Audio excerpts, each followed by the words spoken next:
السلام علیکم ورحمۃ اللہ وبرکاتہ۔ اعوذ باللہ السمیع العلیم من الشیطان الرجیم من ہمزہ ونفخہ ونفثہ۔ بسم اللہ الرحمن الرحیم۔ الف لام میم۔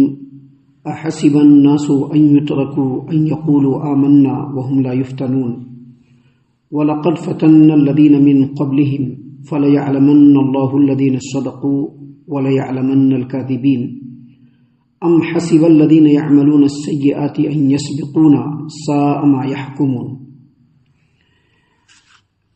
محترم سامعین کرام، الحمدللہ آج سے سورۃ العنکبوت کا آغاز ہو رہا ہے۔ یہ جو سورۃ العنکبوت ہے، قرآن کریم کے اندر جو اس کا آرڈر ہے، جو اس کا نمبر ہے، وہ 29 نمبر کی صورت ہے۔ یہ صورت کریمہ مکی صورتوں میں سے ہے، اور یہ صورت کریمہ مکہ میں اس وقت نازل ہوئی جب مشرکین مکہ اسلام اور مسلمان دونوں کے در پہ آزار تھے، اسلام کو مٹانا چاہتے تھے، مسلمانوں کے اوپر ان کے عرصہ حیات کو تنگ کر دینا چاہتے تھے، ظلم و ستم کی چکی کو بہت تیزی سے وہ چلا رہے تھے۔ اور یہ صورت کریمہ ایسے وقت میں نازل ہوئی کہ جب مکہ مکرمہ کے اندر ہی کچھ ایسے لوگ تھے جو اسلام کی حقانیت اور سچائی کو دل سے مانتے تھے، اس پر یقین کرتے تھے، اعتبار کرتے تھے، لیکن مشرکین کے ظلم و ستم کو دیکھ کر کے وہ اپنے ایمان کا اظہار نہیں کرتے تھے۔ کچھ ایسے مسلمان بھی تھے جو پکے سچے مسلمان تو تھے، لیکن مصیبت اور آزمائش کو دیکھ کر کے وہ گھبرا جایا کرتے تھے۔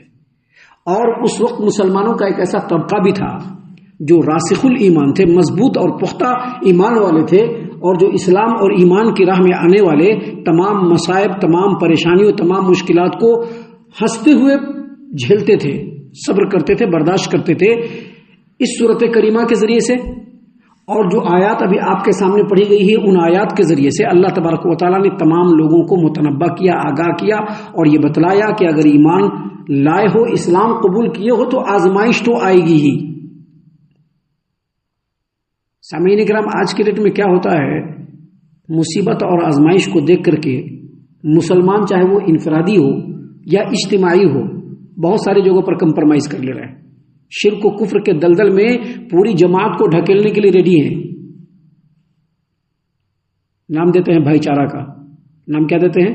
بھائی چارہ کا نام دیتے ہیں، حسن سلوک کا، لیکن یہ حسن سلوک نہیں ہوتا ہے۔ جب آپ ایمان قبول کیا ہے، اسلام قبول کیا ہے، جب مسلمان بنے ہیں، نبی کریم صلی اللہ علیہ وسلم کی امت میں آئے ہیں، تو آزمائش تو آئے گی، آزمائش نہیں آئے گی ایسا ہو نہیں سکتا ہے۔ اللہ تبارک و تعالیٰ صرف یہ کہنے پر کہ ہم ایمان لے آئے ہیں اللہ چھوڑ دے گا، ایسا نہیں ہو سکتا ہے۔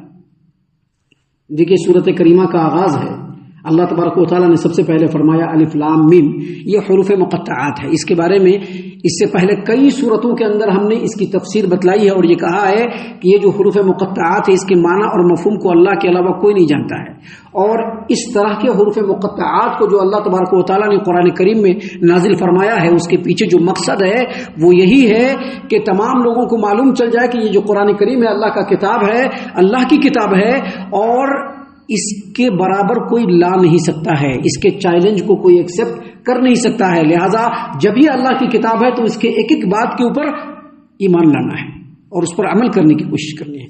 تو سب سے پہلے اللہ تبارک و تعالیٰ نے فرمایا الف لام میم، اور اس کے بعد کہا احسب الناس ان يتركوا ان يقولوا آمنا وهم لا يفتنون، کیا لوگوں نے یہ سمجھ لیا ہے، لوگوں نے یہ خیال کر لیا ہے کہ صرف یہ کہنے سے کہ ہم ایمان لائے چھوڑ دیے جائیں گے، ان کو آزمایا نہیں جائے گا؟ یہ بالکل نہیں ہو سکتا ہے۔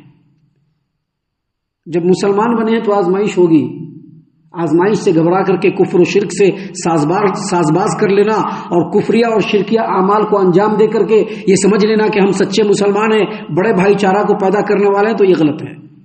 مسلمان ہیں، آزمائش ہوگی، ایمان جتنا مضبوط ہوگا، ایمان کے اندر جتنی پختگی ہوگی، اتنی ہی آزمائش ہوگی۔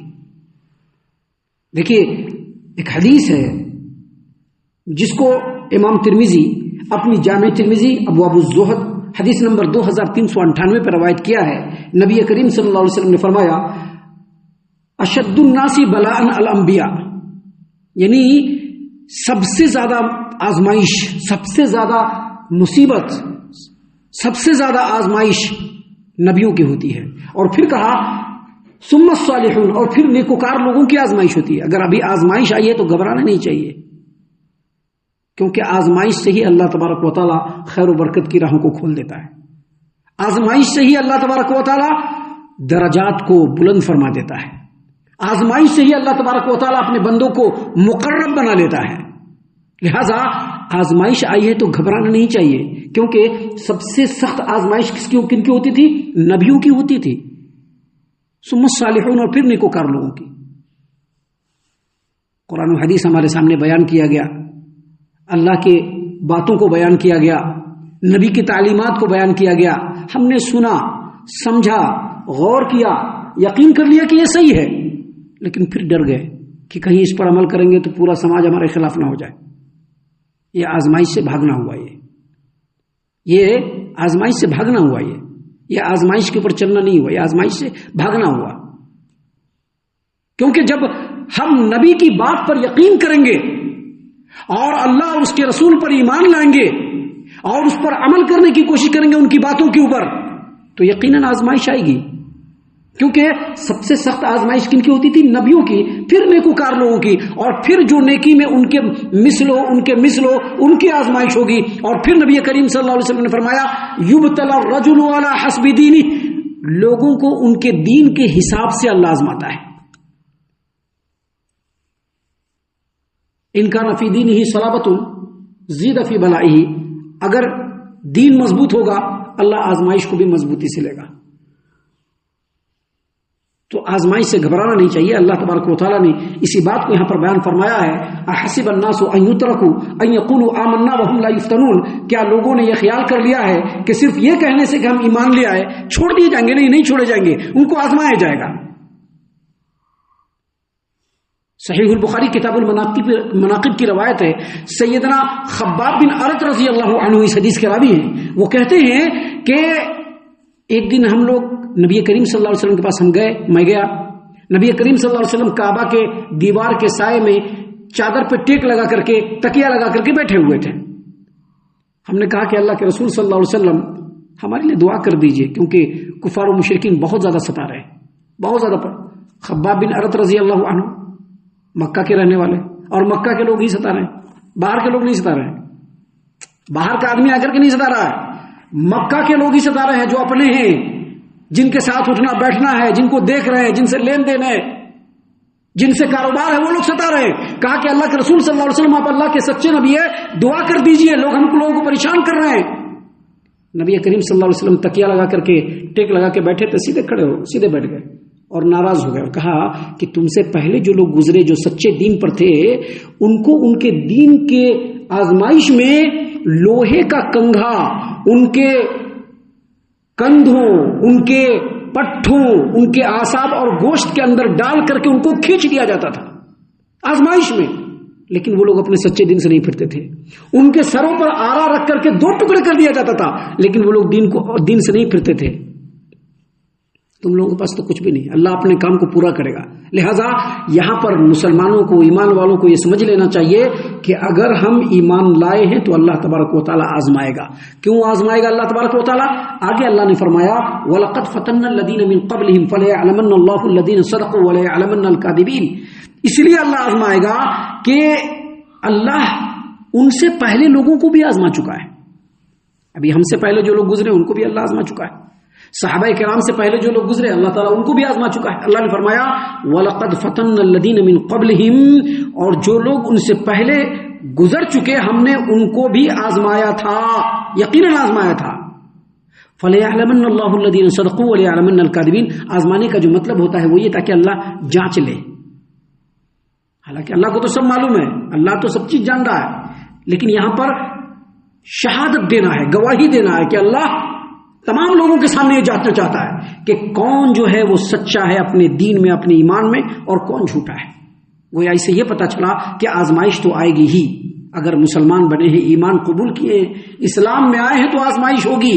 آزمائش سے بھاگیں گے اس کا مطلب ہے کہ ہم اسلام اور ایمان سے بھاگ رہے ہیں. آزمائش ہوگی، لیکن اسی آزمائش میں اللہ تعالیٰ خیر کے رستوں کو کھول دے گا. مصیبتیں آئیں گی لیکن اللہ تبارک و تعالیٰ اسی میں خیر کے دروازوں کو کھول دے گا اللہ تعالیٰ. اور اس کے بعد اللہ تبارک و تعالیٰ نے فرمایا ام حسب الذین یعملون السیئات ان یسبقونا ساء ما یحکمون، کیا وہ لوگ جو برائی والے اعمال انجام دیتے ہیں وہ یہ سمجھے ہوئے ہیں کہ وہ ہمارے قابو سے نکل جائیں گے؟ بہت ہی برا فیصلہ کر رہے ہیں. کیا مطلب اس کا؟ مطلب جو ایمان والے ہیں ان کو تو اللہ آزمائے گا ہی، لیکن جو ایمان قبول نہیں کیے ہیں، جو ایمان اور اسلام سے بھاگ رہے ہیں، جو دین پر عمل کرنے سے بھاگ رہے ہیں، جو شریعت پر عمل کرنے سے بھاگ رہے ہیں، وہ یہ نہ سمجھے کہ اللہ تعالیٰ ان کو چھوڑ دے گا.